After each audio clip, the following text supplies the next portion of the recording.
पहले यहाँ हर बंदे जो बैठे हैं, हर जिम्मेदार जो बैठे हैं, खास लोग हैं, जैसे कि मुझे पता है सारे के सारे लोग वक्फ को जानते हैं, वक्फ के यूजर को जानते हैं कि क्या वक्फ का मायना है, कौन वाकिफ है, किस चीज को वक्फ बोर्ड कहा जाता है, वक्फ बोर्ड के क्या फराइज हैं, क्या क्या हुकूक हैं, और साथ ही साथ सेंट्रल वक्फ काउंसिल क्या है, सारे बेसिक चीजों से आप वाकिफ हैं। उस तरीके से आप ये भी वाकिफ होंगे कि कुरान के अंदर किन किन आयतों के अंदर इस वक्फ का जिक्र किया गया है, उसी तरीके से जो है किस अहदीस से जो है वक्फ का ताल्लुक है। इंडिया के अंदर तकरीबन 12वीं सदी में ये वक्फ का सिलसिला शुरू हुआ। सुल्तान अल्तमश जो थे उनसे ज्यादातर जो है पहला वक्फ यहाँ पे इंडिया में देखा गया। उसके बाद बहुत सारे अप टू टीपू सुल्तान रहमतुल्लाह तक भी जो है वक्फ करते गए हैं। बट जो भी वक्फ प्रॉपर्टीज आई है वो कैसे आई है, उसके 3 इंपॉर्टेंट वेज है।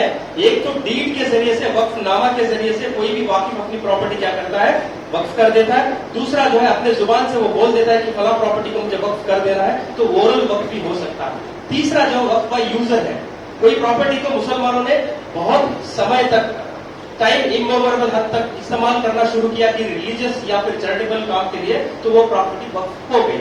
एक बार वो वक्फ हो गई तो once a waqf is always a waqf, supreme court ने भी कहा था। अभी एक चौथा जरिया जो है, आपको पता है जिस तरीके से यहाँ पे अखंड भारत में या फिर अनडिवाइडेड इंडिया, ब्रिटिश इंडिया के अंदर जो है यहाँ के बहुत सारे मुसलमान जो जमींदार जागीरदार जो थे वो भारत से बाहर चले गए, उनकी प्रॉपर्टीज यहाँ आ गई थी। उसके अलावा जो है इनाम अबॉलिशन एक्ट बोल के एक कानून आया था, आपको पता है। उस इनाम अबॉलिशन एक्ट के अंदर बहुत सारे जो इनामदार थे उनकी इनाम को अबॉलिश किया गया ताकि प्रॉपर्टी वापस किसकी होगी, गवर्नमेंट की होगी। फिर गवर्नमेंट ने क्या किया, रीग्रांट किया। बहुत सारी प्रॉपर्टीज रीग्रांट हो गई, कुछ प्रॉपर्टीज रीग्रांट जो नहीं हुई थी वो सारी प्रॉपर्टीज को वक्फ के अंदर लाया गया। तो ये एक और भी एक तरीका था जो इंडिया से बाहर चले गए उन मुसलमानों की जायदादों को वक्फ के अंदर लाया गया। और दूसरा जो है इनाम जमीनें जो थी जो रीग्रांट न हो सकी वो जमीनों को भी वक्फ के अंदर लाया गया। तो प्रॉब्लम जो चल रहा है आज के जो ज्यादातर डिस्प्यूट्स हैं वो इनाम जमीन को लेके हैं, जो इंडिया के अंदर बहुत सारी जगह पर हो रहा है। खास करके बीजापुर में आपको सुनने पे मिलता होगा कि फला जमीन 40 एकड़ 50 एकड़ वक्फ की जमीन जो है ये लोग बैठे वो लोग बैठे। ऐसा नहीं है, बहुत बड़ा मुद्दा है, इसकी बारीकियां कभी और हम डिस्कस करेंगे, यहाँ पे टॉपिक नहीं है। तो इस टॉपिक को जो है 1995 में जिस कानून को बनाया गया था आपको अच्छी तरह से मालूम है, पूरा कानून आपको पता है। और जो स्कीम ऑफ मैनेजमेंट भी जो है बहुत सारे यहाँ पे वक्फ के नुमाइंदे बैठे हैं, आपको पता है कि किस तरीके से मैनेजमेंट चलता था। एक वाकिफ होता है अगर सिंगल मैनेजमेंट है तो, या तो फिर वक्फ की एक कमेटी होती है, वो कमेटी के जरिए से एक सदर साहब के जरिए से ये मैनेजमेंट होता रहा। ये सारे जितने भी अवकाफ हैं इनको एक सेंट्रल मैनेजमेंट में लाने के लिए ही जो है पहली बार इंडिया के अंदर 1913 में वक्फ कानून बना, अंग्रेजों के दौर में। क्योंकि तब तक जो है कुरान और हदीस की रोशनी में वक्फ चलते थे। अंग्रेजों के जमाने में क्या हुआ, तकरीबन 1894 में एक जजमेंट आया प्रिवी काउंसिल का। प्रिवी काउंसिल के जजमेंट ने यह वाज़ेह तरीके से बता दिया कि वक्फ बहुत हद तक जो है हमारे कानून के खिलाफ है। किसके, अंग्रेजों के कानून के खिलाफ है। कौन सा कानून, आप सभी को पता है, ट्रांसफर ऑफ प्रॉपर्टी एक्ट। जब हम कोई भी प्रॉपर्टी खरीदते हैं, रजिस्टर करवाते हैं, तो हमारे सारे रजिस्ट्रेशन तकरीबन 90% रजिस्ट्रेशन जो है वो टीपी एक्ट में होते हैं। टीपी एक्ट मतलब transfer of property act, sale, mortgage, lease, rent, कुछ भी आप करो सारा का सारा किसमें होता है, टीपी में होता है। अभी ट्रांसफर ऑफ प्रॉपर्टी के अंदर एक प्रोविजन है, वो है रूल अगेंस्ट परपेचुइटी। कोई भी प्रॉपर्टी हमेशा हमेशा के लिए किसी एक इंसान या इंस्टीट्यूशन की ओनरशिप में नहीं रह सकती। ये अंग्रेजी कानून है। इस कानून की मुखालिफत में ये वक्फ कहता है कि एक बार किसी वाकिफ ने अपनी प्रॉपर्टी को अगर वक्फ के नाम पे दान कर दिया तो वो अल्लाह की मिल्कियत में चली जाती है। उसके बाद उसका ओनर कौन रहेगा, अल्लाह रहेगा। ओके, ये जो कॉन्सेप्ट है अंग्रेजों को पसंद नहीं आया, तो इन्होंने क्या कर दिया, जजमेंट पास कर दिया कि वक्फ का यूजर इज टोटली इलीगल। और रिमेनिंग जो दूसरे वक्फ थे उसके ऊपर भी बहुत सारे कंडीशन जो है उस जजमेंट में आए थे। इसकी मुखालिफत में हमारे बाप दादाओं ने, हम सब के बुजुर्गों ने उस जमाने में क्या किया, वक्फ को बचाने के लिए बहुत बड़ी मुहिम चलाई। तब जाके हुकूमत है अंग्रेज को जो है घुटने टेकने पड़े। 1913 में पहला कानून जो है मुसलमान वक्फ वैलिडेटिंग एक्ट को पास किया। वो बहुत हद तक कमजोर लेजिस्लेशन था, उसको और बेहतर बनाया गया 1923 में।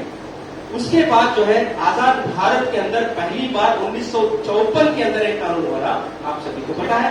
वहां से लेकर 1995 में जो कानून आया था उस कानून को 2013 तक चलाया गया। 2013 में जो है कुछ छोटे मोटे चेंजेस, जैसे कि विमेन को इंट्रोड्यूस करना हो या फिर नॉन मुस्लिम्स को प्रॉपर्टी देने पर जो है राइट्स देना हो, ये 2013 के कानून पे बनाए गए। उसके फौरन बाद क्या हुआ, ये खबीस की हुकूमत आकर बैठी। इंडिया में। उसके बाद क्या होता है, ये सारे कोशिशें शुरू होती है। 2022 में भी एक बिल प्रोड्यूस की गई थी, बट वो बिल जो है नहीं टिक सकी, वो गिर गई, वो डिस्कशन में भी नहीं आई।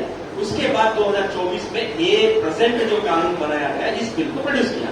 अब इस बिल को जो प्रोड्यूस करे, इसके अंदर तकरीबन जो है 16-17 डिफरेंट अमेंडमेंट जो है, बेसिकली उनके मकसद थे ये रूलिंग पार्टी के। तकरीबन 44 जो है प्रपोजल्स थे अपोजिशन पार्टी के। तकरीबन सारे के सारे प्रपोजल्स अपोजिशन पार्टी के जो है खारिज कर दिए गए।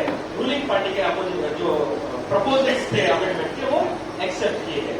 इसमें मेजर जो अमेंडमेंट्स हुए हैं, उन मेजर अमेंडमेंट्स के ऊपर मैं थोड़ा रोशनी डालने की कोशिश करता हूँ। पॉइंट नंबर 1, कानून का नाम 1995 में जो कानून पैदा, नया कानून नहीं बनाया, पुराने कानून का ही नाम बदलाकर जो है 1995 के एक्ट को उम्मीद कानून बनाया। आप गौर करके देख सकते हैं, उम्मीद की जो स्पेलिंग है उसके अंदर से W मिसिंग है। उम्मीद में UMEED है, यूनाइटेड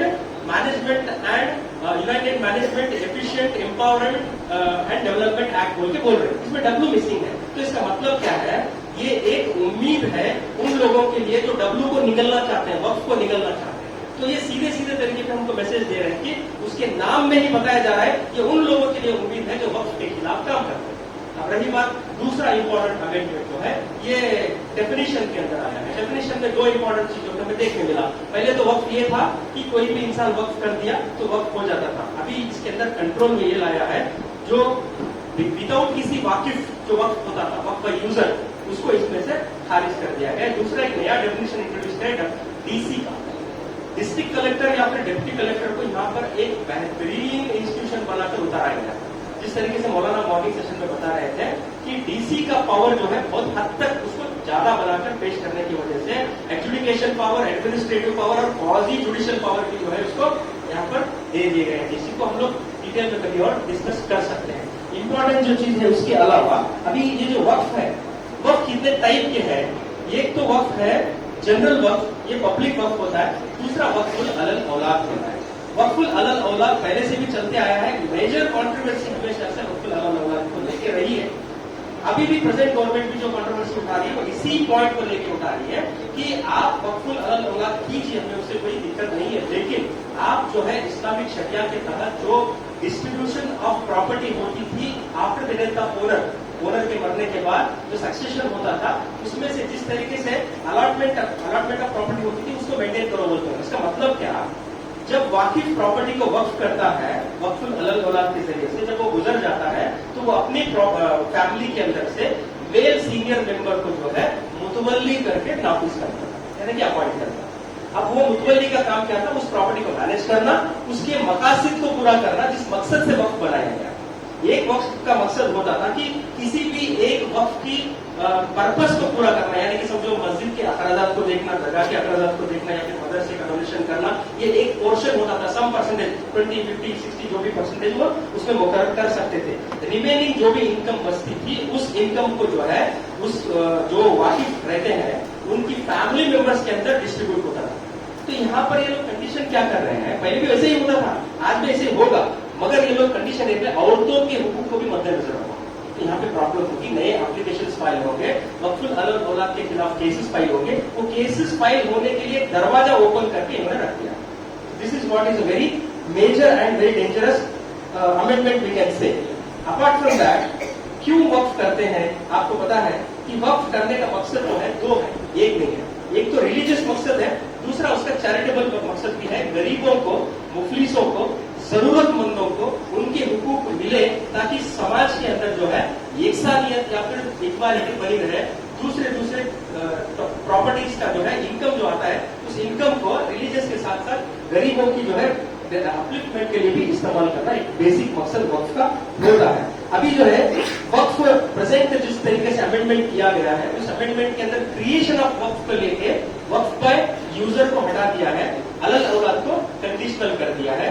और 2013 में जो नॉन मुस्लिम्स वक्फ कर सकते थे या फिर प्रॉपर्टी वक्फ को दे सकते थे, उसको हटाकर सिर्फ मुसलमान रहना ये कानून लेके आए हैं। उसके साथ साथ मुसलमान होने के बाद कोई नॉन मुस्लिम 5 साल तक मुसलमान बन के रहना, प्रैक्टिसिंग मुस्लिम रहना।